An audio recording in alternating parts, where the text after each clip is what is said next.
Shalom, bienvenue sur rabatdeville.fr. La Tunisie à feu et à sang. Un nouveau dictateur en fuite. Est-ce un bon signe pour les droits de l'homme?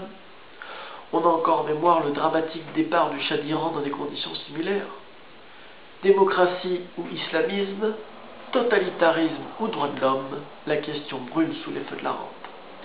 Concentrons-nous donc, si vous le voulez bien, sur ce concept des droits de l'homme à la lumière de la paracha de cette semaine. Il existe traditionnellement trois sortes de préceptes divins: les Chukim et les Eduyot d'origine divine, et les Mishpatim ou lois sociales. Comme le cite le Talmud, si Dieu ne nous avait pas légué le devoir de l'honnêteté, le simple spectacle d'une fourmilière aurait pu nous l'enseigner.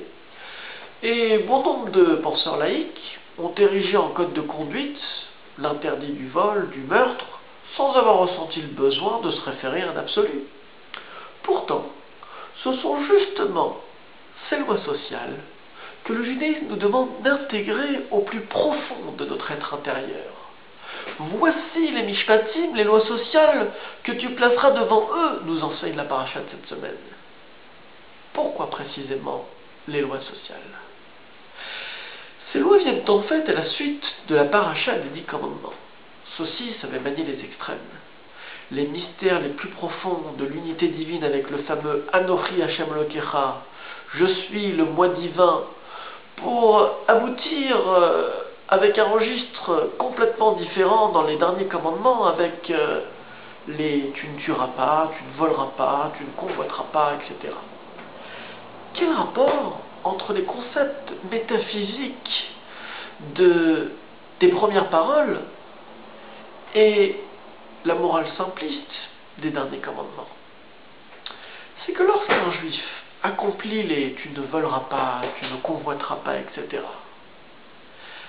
prescriptions qui semblent laïques, indépendantes de toute transcendance, il ne doit pas les faire par simple civisme.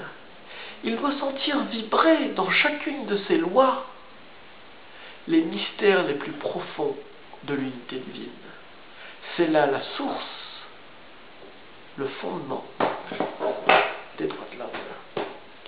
C'est ainsi que s'est construit ce code civil d'origine divine qui reste plus que jamais l'emblème, mais aussi le garant des droits de l'homme. Shabbat shalom.